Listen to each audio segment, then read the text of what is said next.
ನಿಮಗೆ ನನ್ನ ಬಗ್ಗೆ ಅಷ್ಟೊಂದು ಚಿಂತೆ ಇದ್ರೆ ಯಾಕೆ ಪದೇ ಪದೇ ನೀವು ನನ್ನಿಂದ ದೂರ ಹೋಗಿ ನನ್ನ ಸಂಕಟದ ಅಗ್ನಿಯಲ್ಲಿ ಬೇಯೋ ಹಾಗೆ ಮಾಡ್ತೀರಾ ಹೇಳಿ.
ಸತಿ,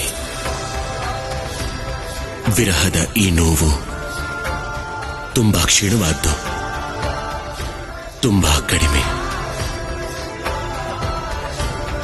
ಈ ಅಗ್ನಿಕುಂಡದಿಂದ ನೀನು ಹೇಗೋ ಪಾರಾಗ್ತ್ಯ. ಆದ್ರೆ ನಮ್ಮ ಮಿಲನದಿಂದ ಯಾವ ಸಂಕಷ್ಟ ಎದುರಾಗುತ್ತೋ ಆ ಜ್ವಾಲಾಮುಖಿಯಿಂದ ನೀನು ಖಂಡಿತವಾಗ್ಲೂ ಪಾರಾಗೋಕ್ಕಾಗಲ್ಲ. ಹಾಗಿದ್ರೆ ಇದೇ ಕಾರಣಕ್ಕೆ ನೀವು ನನ್ನನ್ನು ಸ್ವೀಕರಿಸ್ತಾ ಇಲ್ವಾ? ಯಾಕಂದ್ರೆ ನಾನ್ ನೋವಲ್ಲಿರೋದನ್ನ ನೀವು ನೋಡಕ್ಕಾಗಲ್ಲ. ಆದ್ರೆ ನಿಮ್ಮ ನೋವಿಗೂ ಕಾರಣ ನಾನೇ ಅಲ್ವಾ?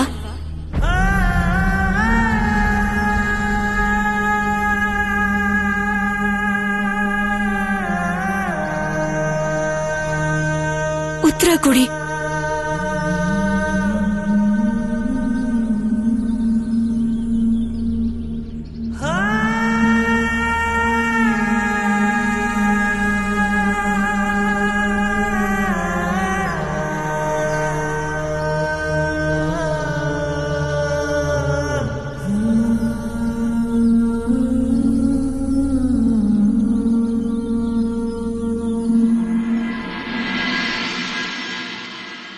ಶಿವನೇ ಕೈಲಾಸವಾಸಿ ಧವಳಾಧಾರೆಗಳ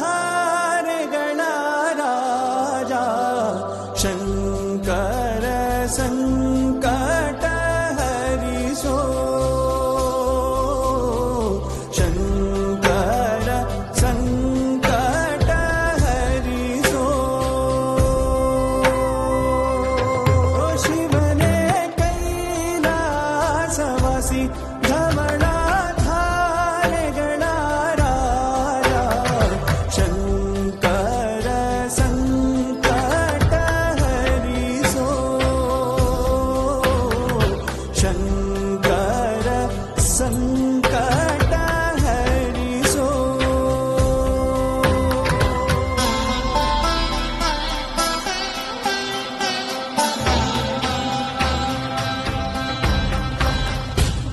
ಈಗ ನಾನು ಇದನ್ನೇ ನನ್ನ ಪ್ರಶ್ನೆಗೆ ಉತ್ತರ ಅನ್ಕೊಳ್ಳ.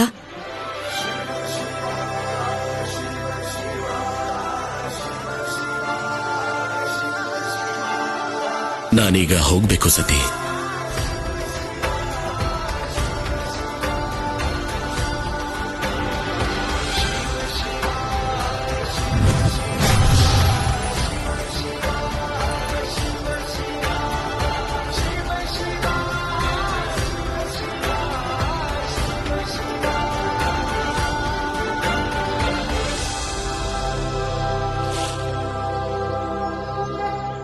ಈಗ ಯಾವ ರಹಸ್ಯದಲ್ಲಿ ನನ್ನ ಬಿಟ್ಟು ಮತ್ತೆ ಹೋಗ್ತಿದ್ದೀರಲ್ಲ ಶಿವ? ಈಗ ಯಾವ ನೋವಿಂದ ನನ್ನನ್ನ ರಕ್ಷಣೆ ಮಾಡೋಕ್ ನೋಡ್ತಾ ಇದ್ದೀರಾ?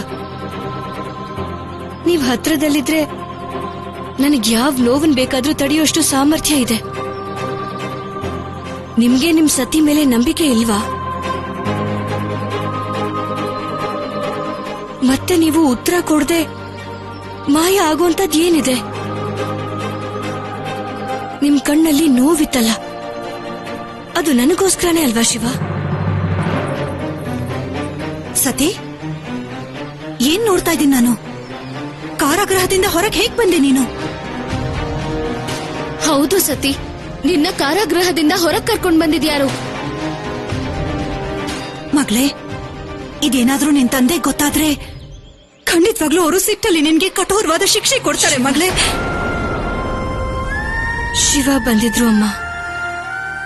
ಇವತ್ತು ನನ್ನ ನಂಬಿಕೆ ಇನ್ನೂ ದೃಢ ಆಯ್ತು. ಅವರು ಕೂಡ ನನ್ನ ಪ್ರೀತಿಸ್ತಿದ್ದಾರೆ. ಏನು ಅಂತ ಗೊತ್ತಿಲ್ಲ ಅಮ್ಮ.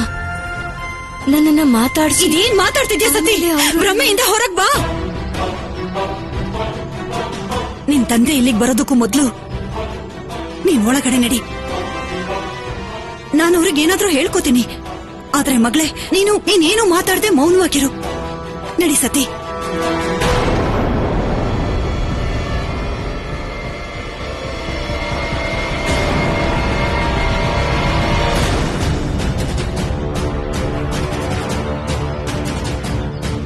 ಸತಿ, ನೀನು ಹೊರಗಡೆ ಹೇಗ್ ಬಂದೆ?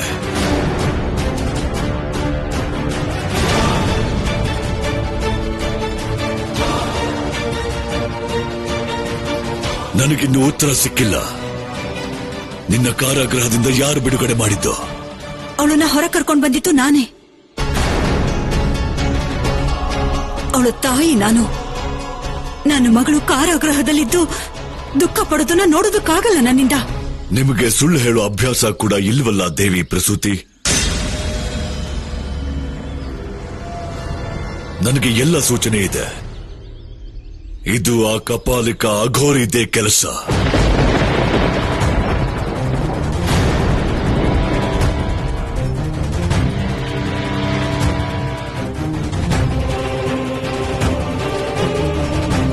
ನೀವು ಇವಳನ್ನ ಕೋಣೆಗೆ ಕರ್ಕೊಂಡು ಹೋಗಿ ಪ್ರಸೂತಿ. ಹಾಗೆ ಖ್ಯಾತಿ, ರಾಜವೈದ್ಯರಿಗೆ ಕೂಡಲೇ ಬರೋದಕ್ಕೆ ಹೇಳು.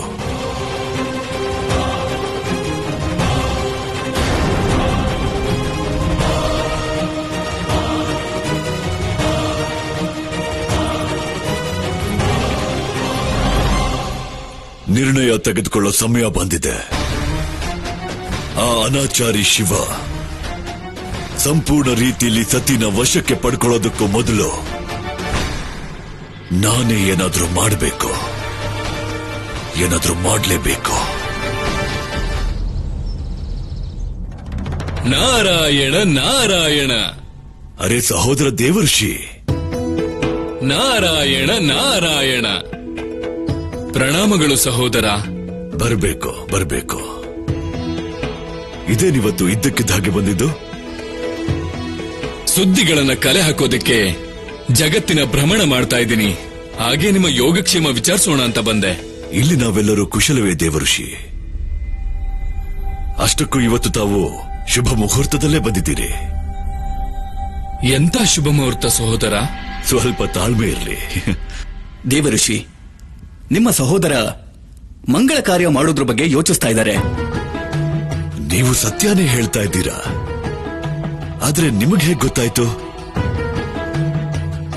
ಇವರು ಮಹಾಋಷಿ ಭೃಗು, ಜಗತ್ತಿನ ಮಹಾದೊಡ್ಡ ಜ್ಯೋತಿಷಿ. ಭೃಗು ಸಂಹಿತಾ ರಚನೆ ಮಾಡಿದವರು. ಪ್ರಖರ ವಿದ್ವಾಂಸ ಮತ್ತು ಸಾಧಕ. ಇವರ ಭವಿಷ್ಯವಾಣಿ ಮತ್ತೆ ಜ್ಯೋತಿಷ್ಯ ಗಣಿತ ಯಾವತ್ತೂ ಸುಳ್ಳಾಗೋದಿಲ್ಲ.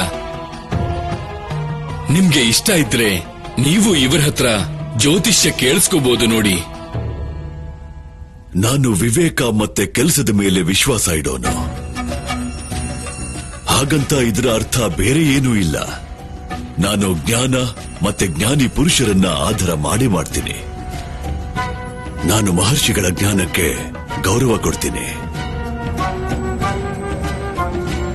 ಆದ್ರೆ ನನ್ನ ಪ್ರಕಾರ ಒಬ್ಬ ವ್ಯಕ್ತಿ ಸಂಕಲ್ಪ ಮಾಡಿದ್ರೆ ಆಗ ಯಾವುದೇ ಕೆಲಸನೂ ಕಠಿಣನೂ ಅಲ್ಲ, ಜೊತೆಗೆ ಅಸಂಭವನೂ ಅಲ್ಲ. ನನ್ನ ಪ್ರಕಾರ ಸಹೋದರನ ಮನಸ್ಸಲ್ಲಿ ಯಾವುದೋ ಹೊಸ ಸಂಕಲ್ಪ ಹುಟ್ಟಿದೆ ಅನ್ಸತ್ತೆ. ಹೌದು ದೇವಋಷಿ ನಾರದ. ನಾನು ನನ್ನ ಮಗಳು ಸತಿ ಮದುವೆ ಮಾಡಬೇಕು ಅಂತ ನಿರ್ಣಯ ಮಾಡಿದ್ದೇನೆ.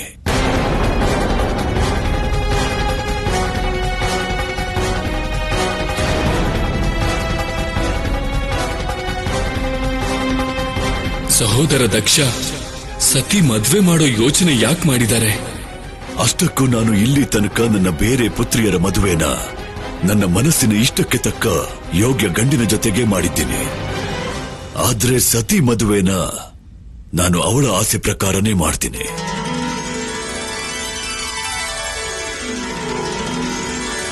ಅತಿ ಉತ್ತಮ ಸಹೋದರ, ಅತಿ ಉತ್ತಮ. ಸತಿ ಆಸೆ ಶಿವ ಅಲ್ವಾ?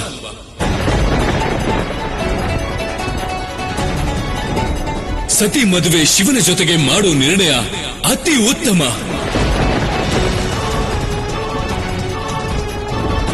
ಪಿತಾಶ್ರೀ ಬ್ರಹ್ಮ ಕೇಳಿದ್ರೆ ಅವರು ತುಂಬಾನೇ ಸಂತೋಷ ಪಡ್ತಾರೆ. ನಾನು ಈಗಲೇ ಹೋಗಿ ಅವರಿಗೆ ಈ ಸುದ್ದಿನ ತಿಳಿಸ್ತೀನಿ. ನಿಮ್ಮ ಅವಸರನ ಸ್ವಲ್ಪ ಹತೋಟಿಲಿಟ್ಕೊಳ್ಳಿ ದೇವಋಷಿ.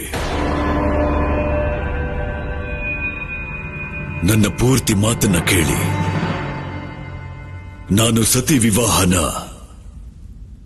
ಆ ಅಘೋರಿ ಶಿವನ ಜೊತೆ ಅಲ್ಲ, ಸ್ವಯಂವರದ ಮೂಲಕ ಮಾಡ್ತೀನಿ.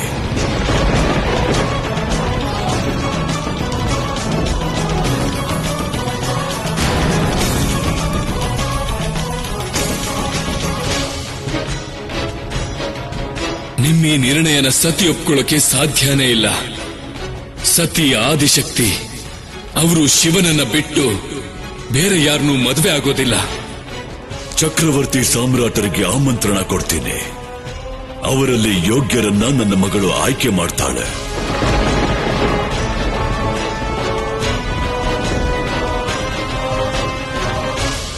ನನ್ನನ್ನ ಕ್ಷಮಿಸಿ ಸಹೋದರ, ಆದ್ರೆ ನೀವು ಸತಿಗೆ ಅನ್ಯಾಯ ಮಾಡ್ತಿದ್ದೀರಾ.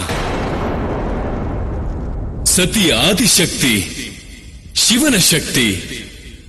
ಅವರ ಆದಿಶಕ್ತಿನೇ ಸತಿ.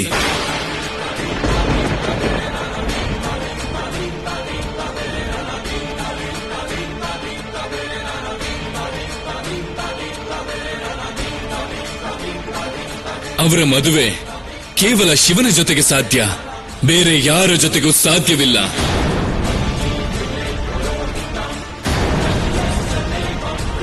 ನಿಮ್ಮ ಮನಸ್ಸಿಂದ ಶಿವನ ಮೇಲಿರೋ ದ್ವೇಷವನ್ನ ತ್ಯಾಗ ಮಾಡಿ, ಈ ಸತ್ಯವನ್ನ ಸ್ವೀಕಾರ ಮಾಡಿ. ಸತಿಯ ಜನ್ಮ ಆಗಿರೋದೇ ಶಿವನಿಗೋಸ್ಕರ ಅಂತ.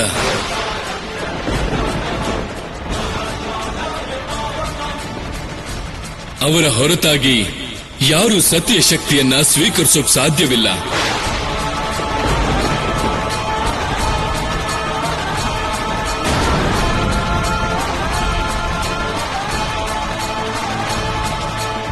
ಗೆಳತಿ, ನೀವು ನಿಮ್ ಕಥೆನ ಮತ್ತೆ ಶುರು ಮಾಡಿ. ನಂಗೇನನ್ಸುತ್ತೆ ಅಂದ್ರೆ ನಾರದ ಮುನಿಗಳು ಶಿವ ಮತ್ತೆ ಸತಿನ ಸೇರ್ಸೋದಕ್ಕೆ ಪ್ರಯತ್ನ ಮಾಡ್ತಿದ್ರಲ್ವಾ?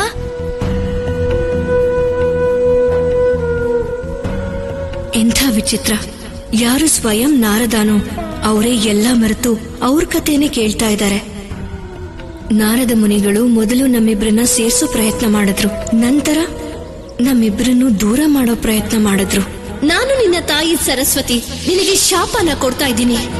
ನೀನು ಭೂಲೋಕದಲ್ಲಿ ಮೂರ್ಖ ಬಾಲಕನಾಗಿ ಜನ್ಮ ಪಡಿ. ಹೋಗು ದುಷ್ಟ, ಹೋಗು.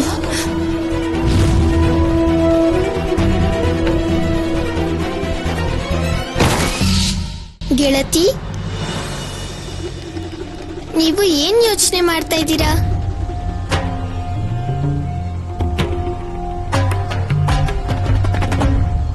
ಶಿವ ಸತಿ ಭೇಟಿಯಾಗಬೇಕು ಅಂತ ಇಡೀ ಜಗತ್ತಿಗೆ ಆಸೆ ಇತ್ತು. ಆದ್ರೆ ಶಿವ ಸ್ವಯಂ ಆಸೆ ತೋರಿಸ್ಲೇ ಇಲ್ಲ. ನಿಮಗೇನ್ ಅನಿಸ್ತಾ ಇದೆ? ಏನ್ ಕಾರಣ ಇರ್ಬೋದು? ವಿರಹದ ನೋವಿರ್ಬೋದು. ಮತ್ತೆ ಸತಿನ ಕಳ್ಕೊಂಡ್ರೆ ಅನ್ನ ನೋವಿಗಾಗಿ ಅವರು ಸತಿಯಿಂದ ದೂರನೇ ಇದ್ರು ಅನ್ಸುತ್ತೆ. ಆಮೇಲೆ ಮುಂದೆ ಏನಾಯ್ತು ಗೆಳತಿ?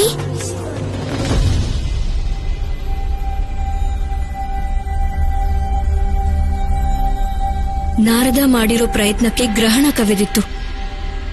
ಅದರಿಂದ ಇಡೀ ಬ್ರಹ್ಮಾಂಡನೇ ಚಿಂತೆಯಲ್ಲಿತ್ತು. ನಾರಾಯಣ ನಾರಾಯಣ ಮಹಾದೇವ ಮಹಾದೇವ. ನಾರದ ಮುನಿಗಳು ಪ್ರಭು ಧ್ಯಾನ ಮಾಡೋ ಜಗತ್ ಕಡೆ ಯಾಕೆ ಓಡ್ಕೊಂಡು ಹೋಗ್ತಾ ಇದ್ದಾರೆ? ಮಹಾದೇವ ಮಹಾದೇವ ಎಲ್ಲಿದ್ದೀರಾ ನೀವು? ಏನಾಯ್ತು ದೇವರ್ಷಿಗಳೇ? ನೀವು ತುಂಬಾ ಚಿಂತೆಲಿರೋ ತರ ಕಾಣಿಸ್ತಾ ಇದೆ, ಏನಾಯ್ತು? ನನ್ನ ಚಿಂತೆ ವಿಷಯ ಬಿಡು ನಂದಿ, ಇದನ್ ಹೇಳು. ಮಹಾದೇವ ಎಲ್ಲಿದ್ದಾರೆ? ಅವರು ಹೊಸ ಯುಗದ ಸೂತ್ರ ರಚನೆ ಮಾಡೋದಕ್ಕೆ ಹೋಗಿದ್ದಾರೆ. ಎಲ್ಲಿಗೆ? ಯಾವ ಸ್ಥಳ ಅಂತ ಗೊತ್ತಿಲ್ಲ. ಯಾವಾಗ ಬರ್ತಾರೆ? ಅದಂತೂ ಯಾರಿಗೂ ಗೊತ್ತಿಲ್ಲ ದೇವಋಷಿ. ಬಹಳ ಅನರ್ಥ ಆಗ್ತಿದೆ, ಬಹಳ ದೊಡ್ಡ ಅನರ್ಥ ಆಗ್ತಿದೆ. ಹೀಗೆ ಯಾವತ್ತೂ ಆಗ್ಲೇಬಾರ್ದಿತ್ತು. ಆದ್ರೆ ಆಗಿದ್ದಾದ್ರೂ ಏನು ದೇವಋಷಿ? ಅದನ್ನ ಮೊದಲು ಹೇಳಿ. ಯಾಕೆ ಸುಮ್ನೆ ಒಗಟಿನ ಹಾಗೆ ಮಾತಾಡ್ತಿದ್ದೀರಾ? ಹಾ ದೇವಋಷಿ, ನೀವಿಷ್ಟು ಆತುರದಲ್ಲಿ ಮಹಾದೇವನನ್ನ ಯಾಕೆ ಭೇಟಿ ಆಗ್ಬೇಕು?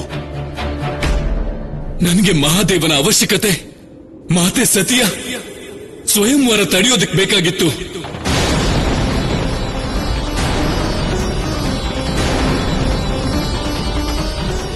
ಇಲ್ಲ ದೇವಋಷಿ, ಹೀಗಾಗೋದಕ್ಕೆ ಸಾಧ್ಯ ಇಲ್ಲ.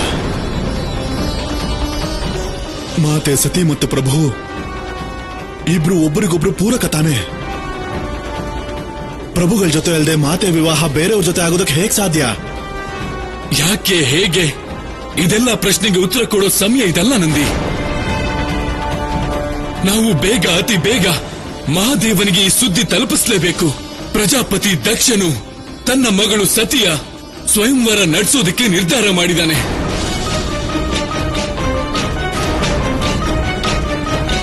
ನಾವು ಆದಷ್ಟು ಬೇಗ ಆ ಸ್ವಯಂವರನ ನಿಲ್ಲಿಸಲೇಬೇಕು. ಇಲ್ಲ ಅಂದ್ರೆ ದೊಡ್ಡ ಅನರ್ಥನೇ ಆಗುತ್ತೆ.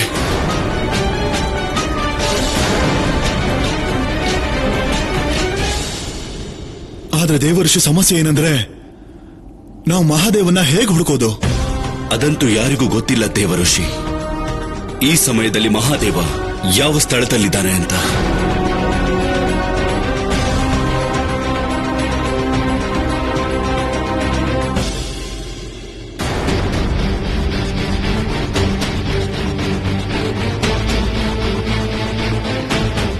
ಪ್ರಭು, ಬೇಗ ಬನ್ನಿ ಪ್ರಭು, ಬೇಗ ಬನ್ನಿ. ಈಗ ನೀವು ಬೇಗನೆ ಬರೋದು ಅತಿ ಅವಶ್ಯಕ. ಆದಷ್ಟು ಬೇಗ ವಾಪಸ್ ಬನ್ನಿ ಪ್ರಭು. ಮಾತೆ ಸತಿನ ನೀವು ಮಾತ್ರ ಮದುವೆ ಆಗೋದಕ್ಕೆ ಸಾಧ್ಯ. ಅವರು ಹುಟ್ಟಿರೋದೇ ನಿಮ್ಮನ್ನ ಮದುವೆ ಆಗೋದಕ್ಕೆ ಪ್ರಭು.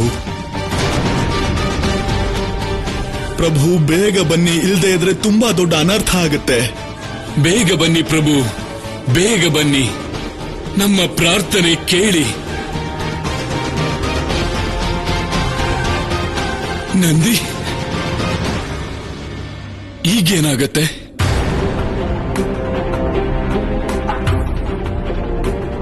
ಈಗ ನಮ್ಗಿರೋ ಒಂದೇ ಒಂದು ದಾರಿ ಅಂದ್ರೆ ಶ್ರೀನಾರಾಯಣ. ಅವರ ಹೃದಯದಲ್ಲಿ ಸದಾ ಪ್ರಭುಗಳು ಇದ್ದೇ ಇರ್ತಾರೆ.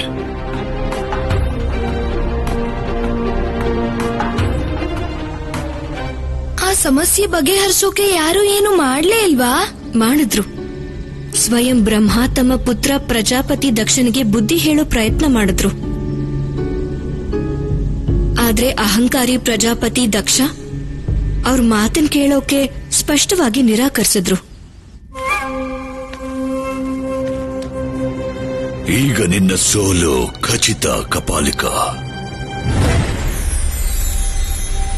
ಪುತ್ರ ದಕ್ಷ,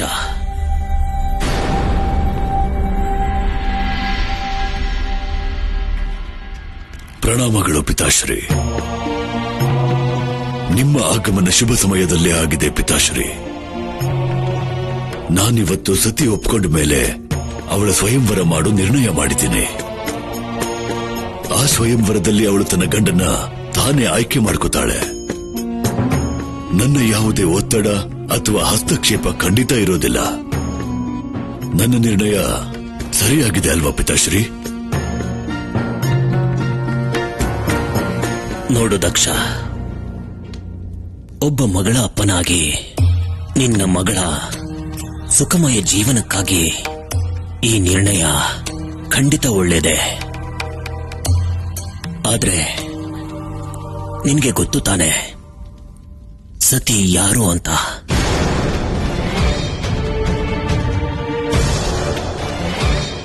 ಅವಳು ನನ್ನ ಮಗಳು ಪಿತಾಶ್ರೀ, ನನ್ನ ಕೊನೆಯ ಮತ್ತು ಮುದ್ದಿನ ಮಗಳು. ನಾನು ಲೌಕಿಕದ ಬಗ್ಗೆ ಮಾತಾಡ್ತಿಲ್ಲ, ಅದನ್ನು ಮೀರಿರೋದ್ರ ಬಗ್ಗೆ ಮಾತಾಡ್ತಾ ಇದ್ದೀನಿ ದಕ್ಷ. ನಿನಗೆ ನಿಜವಾಗ್ಲೂ ಗೊತ್ತು ತಾನೆ ಈ ಸತಿ ನಿಜವಾಗ್ಲೂ ಯಾರು ಹೇಳು? ಏನ್ ಹೇಳ್ತಾ ಇದ್ದಾರೆ ತಾತ? ಹಾಗಾದ್ರೆ ನಿಜಕ್ಕೂ ನಾನ್ ಯಾರು? ದಕ್ಷ, ಎಲ್ಲ ಮರ್ತಿದೀಯಾ? ನನ್ನ ಕತೆ, ನಿನ್ನ ತಪಸ್ಸು, ಆದಿಶಕ್ತಿಯ ವರದಾನ, ಸತಿಯ ಜನ್ಮ ಎಲ್ಲ ಮರ್ತಿದೀಯಾ? ನೀನು ತಪಸ್ ಮಾಡು, ಮತ್ತೆ ತಪಸ್ ಮಾಡಿ ಆದಿಶಕ್ತಿಯನ್ನ ಒಲಿಸ್ಕೋ. ಅವಳನ್ನ ನಿನ್ನ ಮಗಳಾಗಿ ಪಡೆಯುವಂತಹ ವರದಾನ ಪಡ್ಕೋ. ಹೇಗೆ ಮರಿಲಿ ಅದನ್ನ? ನನಗೆ ಗೊತ್ತು ಅವಳು ಆದಿಶಕ್ತಿ ಅಂತ.